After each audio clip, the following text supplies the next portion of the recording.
Smile man Sarathkumar அவங்களுடைய 150வது படம்.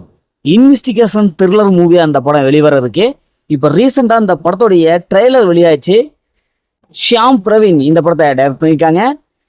படத்துடைய ட்ரெய்லரில் ஃபர்ஸ்ட் ஹாஃப்லேருந்து கடைசி வரைக்கும் ஒரு தொடர் கொலைகள் நடந்துட்டு இருக்கு. இந்த கொலைகளை எப்படியாவது கண்டுபிடிக்கணும் அப்படின்னு சொல்லிட்டு சரத்குமார் சார் அவருடைய பாணியில் அப்படி இன்வெஸ்டிகேஷனை பண்ணுறாரு. குறிப்பாக அவருக்கு ஞாபக மறதி இருக்கு. இந்த ஞாபக மறதியெல்லாம் கடந்து அவர் எப்படி அந்த கொலையை கண்டுபிடிக்கிறாரு அப்படிங்கிறதா இந்த படத்துடைய ஒன்லைன் போல. ஏன்னா படம் பார்க்கும்போது இந்த ட்ரெய்லர்லேயே டீசெண்டாக அவங்க சொல்லிட்டாங்க. என்னையா அது ட்ரெய்லர்லேயே எல்லா படத்துடைய கதையும் சொல்லிட்டீங்களே, படம் எப்படி இருக்க போகுது அப்படிங்கிற ஒரு கேள்வி நம்ம மனசில் எழுது. இருந்தாலும் அவங்க சொல்ல போகிற அந்த ஸ்க்ரீன் பிளே தான் கதையே இருக்கு. ஏன்னா ட்ரெய்லரில் தைரியமாக கதையை அவங்க சொல்கிறாங்கன்னா இன்னும் நிறைய விஷயங்கள் ஸ்க்ரீன் பிளே, பியூஜியம், கிளைமேக்ஸ் இப்படி எல்லா இடத்துலையும் இவங்க கண்டிப்பாக ட்விஸ்ட் வச்சுருப்பாங்க.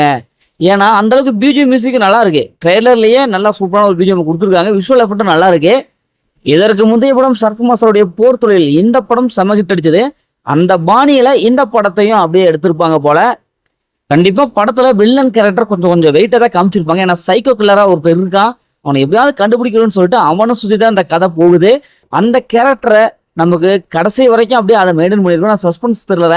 ஏன்னா அவனை வச்சு தான் அப்படியே கொண்டு போயிருக்கணும். அதை விட்டுட்டு எங்கேயாவது ஒரு இடத்துல வில்லனை காமிச்சிட்டாங்கன்னா முடிஞ்சது, சோழி முடிஞ்சு போச்சு அப்படிங்கிற மாதிரி தான் இந்த படத்துடைய அந்த செட்டப் அப்படியே இருக்கு.